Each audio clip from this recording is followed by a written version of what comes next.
about. You have to change your belief system. Yep. And so some of you, once you start doing this internal work and you start really working on yourselves and figuring out what it is you want in life, money may not be as big as a factor as you once have thought it was.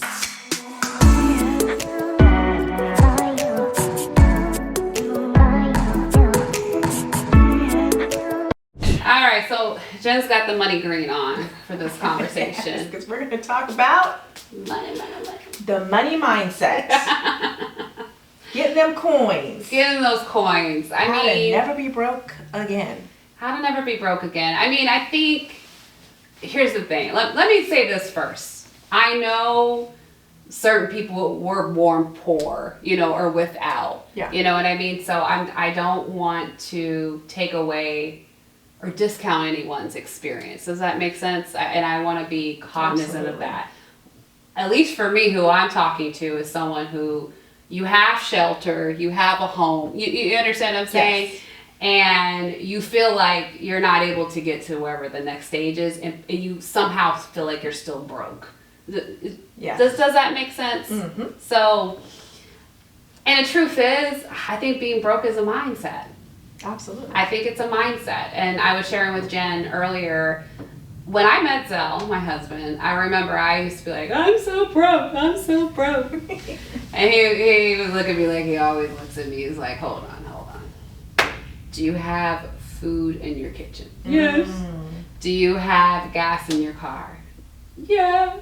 If something happened, can you go and buy what you need? Or shoot, do you have a credit card to go take care of? You know what I mean? You have access to money. Yeah. You know what I mean? Can you phone a friend or whatever it may be? Yeah. Yeah.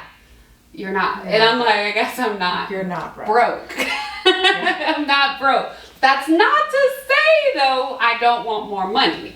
Well, that's the thing. Everybody wants more money. Everybody wants that fancy life. Yeah. They want that big house. Yeah. They want the fancy cars. They want the vacations. Mm-hmm. They want to be able to go on shopping sprees and not have to look at the price tag. Right? Yeah. That's the American dream, right? Isn't that? Yeah, I think what we've been sold, what we've been sold and told. Okay. Mm-hmm. So when you've been sold that kind of a dream or kind of a lie, you are going to feel like you're broke. The world, actually, I think the whole system is made to make us feel broke. Yeah. You know what I mean? Yeah. It's always from a lacking mindset. And you never have enough. And looking outside of yourself. You're right. For trying to be happy and content. And validated. And validated. Yeah. All of those things. So we are here to teach you that concept is no longer true. No, you've got to break yourself free from that. My 30s, a big part of it has been about shifting my money mindset. And, my parents might watch this, but a lot of my money mindset is attributed to their money mindset, and my experiences with them with money, arguments about money, we don't have enough to buy this or whatever it may be. Yeah. And then on the flip side, beyond even them, going back to the world, watching commercials and things like that. It's just constant, you need this stuff. Yes. You need the things. And so learning how to separate yourself from it and understanding, at least in my opinion, that money is a tool, money is energy.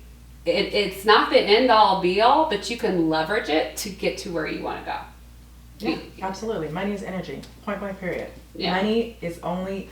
For me, money is about having experiences. Mm-hmm. That is it. Mm-hmm. I don't think of it as anything else. Money offers me a different experience. I love that. And depending on how much money I have, gives me a different experience. Mm-hmm.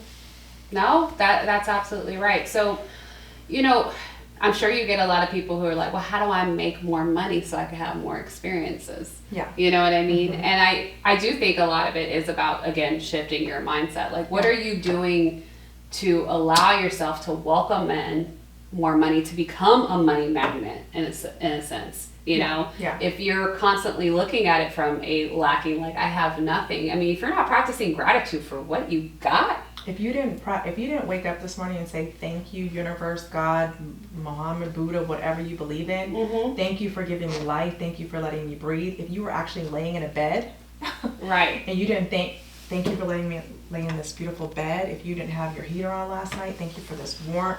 Whatever the case may be, every day you have to go through 10 minutes of being grateful. I don't care if you do it in your car. I don't care if you do it in your shower.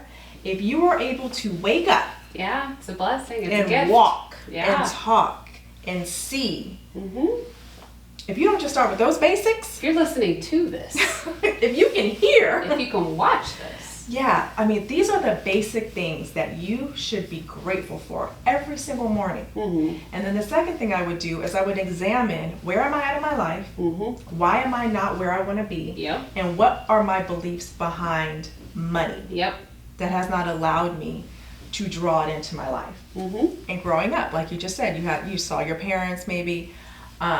My parents, we were a middle class family. My dad worked very hard, went to school, got his master's degree, worked 2 jobs. My mother also worked, so they worked as a team to give us a middle class lifestyle, you know, where we had a home, we had a boat, we had an RV, you know, we had a pool in the backyard. We had these things because my parents worked really hard.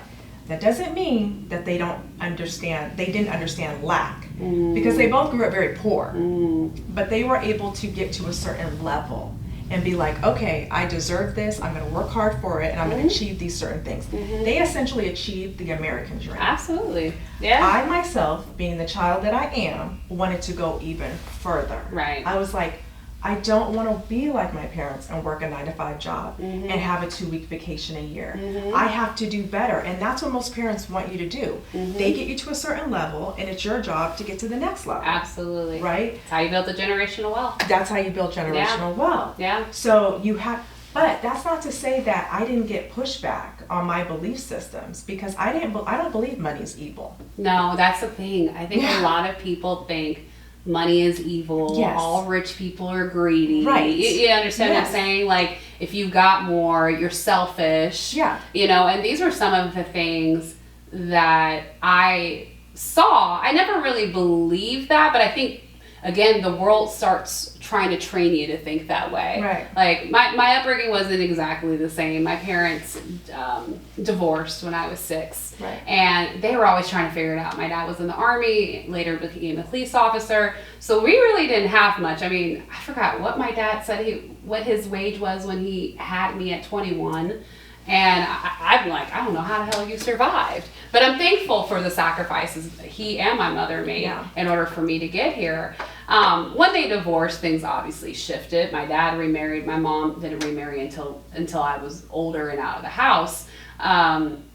But I got to see 2 different lives, 2 different ways of living. Yes. So my father, with a dual income, lived a whole different way when I would go to dad's house. Right. My mom was a single mother working multiple jobs, trying to hold it down. And I shouldn't even say trying, she held it down. Yeah. My mom did her thing, and I'm appreciative of it. But the stresses that she had versus my father were night and day. Yeah. And that really impacted me, where I was, not that I was ashamed or upset that she had to do those things. I wouldn't be where I'm at without that, but I was like, I don't want to do that. You know what I mean? It showed you what you don't want to do. It showed me what I don't want to do. Yeah. And how I want to live, or how I would not want to live. And I would not want that repeated for me. And I know she wouldn't desire that for me as well. She worked that hard. She didn't desire that. No, she didn't. And so I'm thankful for both of those experiences, because I was able to see 2 sides of the coin of what's available. Not necessarily if you just hook up and shack up with someone, but money made a difference. Like, I could see the dual income amount versus my mom's, sole income made a huge difference. So I'm like, again, this mindset of how do I make more money was like constant.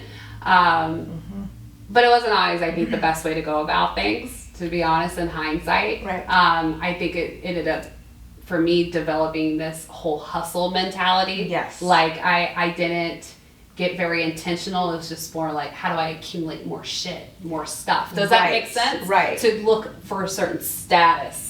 I think that's what should. Because you were making more money. If you stayed at that one level, paying for your simple apartment, not going to a more luxury apartment or a higher end car. Right. If you stayed at that level and we're making more money. Exactly. Now we can talk about creating wealth, because now we could do proper investments with that extra money. But most of us don't do that. No. We make more money, we spend more money. No, I went and bought a Lexus in my 20s. I didn't buy it. I was making a car payment. Because I was trying to stunt. You know what I mean? And doing what society has trained you to do. Absolutely. And so there were some decisions that I made that were good. I think I went and bought a house, but even then, in hindsight, I probably shouldn't have went and bought a house. You know what I mean? I could have stayed at home with my parents a little bit longer and saved some money. Yeah. You know, I did a lot of things to show out and to appear a certain way, as opposed to, am I really building? I looked like I was doing good, but was I really building wealth? No. And most people aren't You know what I mean? well. That's the problem. Yeah. Americans are in debt. They're living way beyond their means. You know what I mean? So I know when I met my husband, I was in debt, but I was also in debt, not because I was trying to stunt. Some of it was stunting, probably the early stuff. But I was trying to start businesses. Right. And I was using my own money, my own capital, instead of going to get investors. Because why? Jennifer doesn't like to answer to people. So I have to do it on my own. Right. Like a retard. Like, it's like, come on. Yeah, doing Let's things by be yourself. smarter. Yeah. Well, let's talk about debt for a second, because I think for a while I was really ashamed of debt. You know what I mean? I don't know if you feel what your feelings are, but for a while I was very ashamed of debt. And I know that there's tons of people who have debts, you know, student loan debt, credit card debt, whatever it may be. And my mindset in my 30s has shifted, and I don't see debt as a bad thing anymore. No, it's a tool. Absolutely. It's a tool. Yes. And so I know it's available to me if I need to use it. Yeah. But I used to carry a lot of shame because of my debt, that I failed.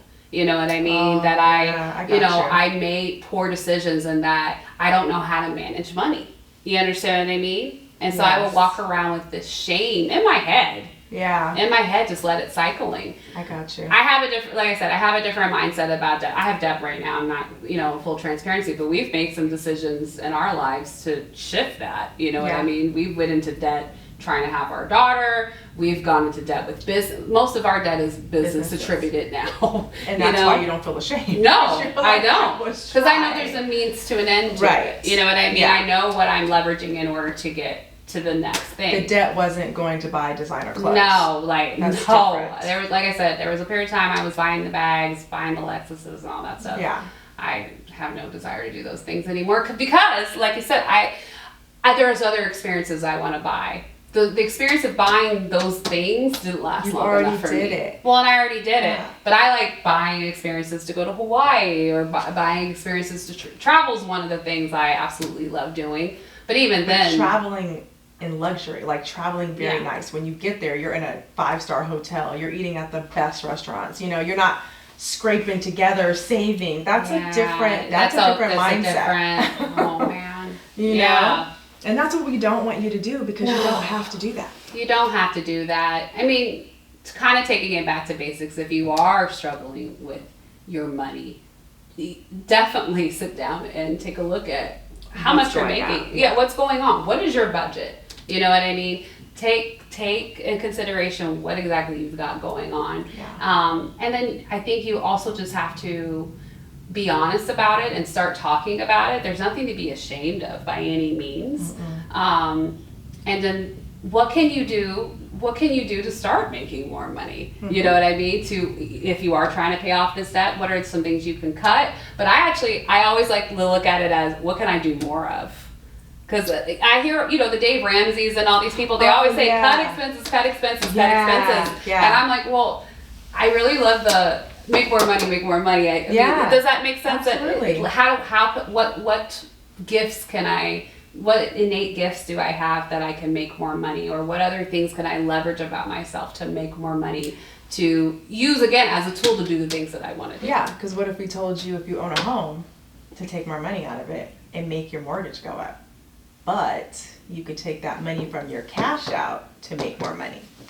What if we told you that? See? How many of you got nervous? Like, oh my gosh, the whole goal is to pay off your house. Yeah. Right? Yeah. But Mallory knows. She I knows know. that's not what to do.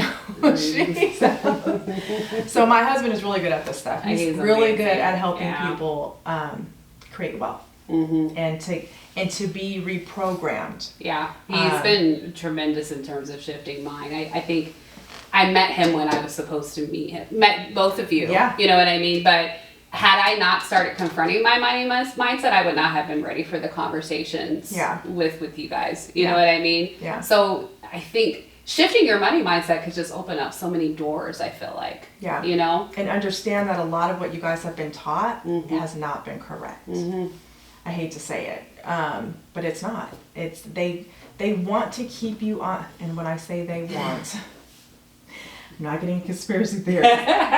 But what we have been programmed to do in America, I'm not international, so I don't know what goes on in other places. But in America, we have go to school, get the job, get the debt, get the house, have the kids, do the vacation, be a worker bee. That's really what we've been taught to do. That's what we've been sold. That's what we've been sold. Okay, on a very large scale.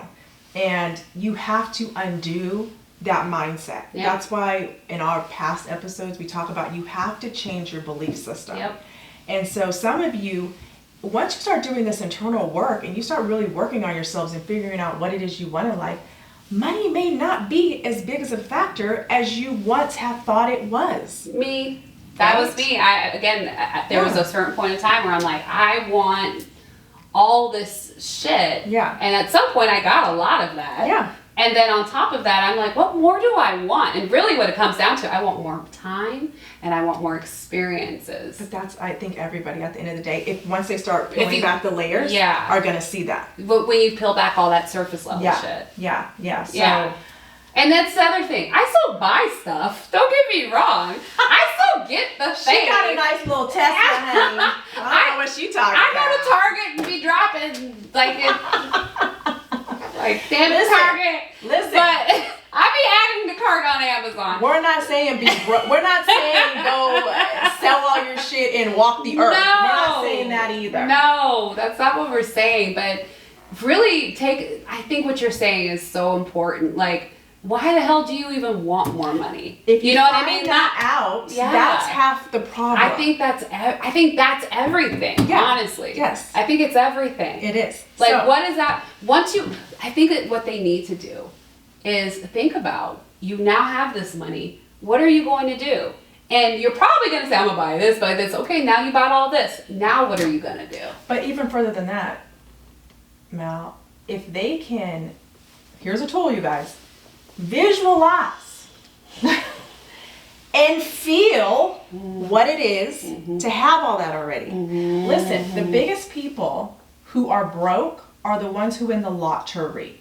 They win millions and millions of dollars, you guys, and their money is gone. And the reason why is because they didn't have the proper mindset. No. They didn't do these exercises to figure out, okay, wait a minute, I have all this money and I'm going to buy all this stuff. But really, they didn't want all that stuff. No. That's why they lost all Those are temporary money. things. Those are dopamine hits. Those are just quick and you little. can get that now with some CBD and micro mushroom. Seriously, stuff. so microdosing. That's it. That's the word. Microdosing can give you that high of feeling going to buy something that's out of your means at this point in your life. Yeah. That feeling. Yeah. Okay. Now, if you start examining what it is you really want, that is the whole thing about creating a life by you. That is the basis. That is our foundation. This is why MJ and I went on and started this whole thing. Is because we have done the work. We are doing it. We're doing it with you. Yes, we're doing it with you. So if you can start there, examine your belief system, what it is you truly want, and if you're telling me I want to be able to go out and buy whatever I want you to start visualizing and feeling what it is to be able to do that. Those are the 3 things I will tell them to do right now. No, I agree 100%. Because here's the thing. We all have the capability to make more money. We all do. Whether you need to get more education to, develop a certain skill or get some understanding about something or get a different job. We all have the ability to go out and make more money. You know what I mean? You could go take out student loans. You understand what I'm saying? There's Yeah. things you will have to leverage money probably to go make more money. It takes money to make money. Period. Even if you're starting your own but- business, even if you're doing this free Instagram, social media, there's some aspect of it that you are using money. I don't care if you went out and bought a new iPhone, a camera, a lighting system, whatever the case may be. It takes money to make money. Yep. And the faster you understand that, It's a tool. It's a tool. It's a tool It's that you can nothing leverage. else. You can leverage it at your will because it's going to allow you to have the time and energy to do other things. Mhm. It really is.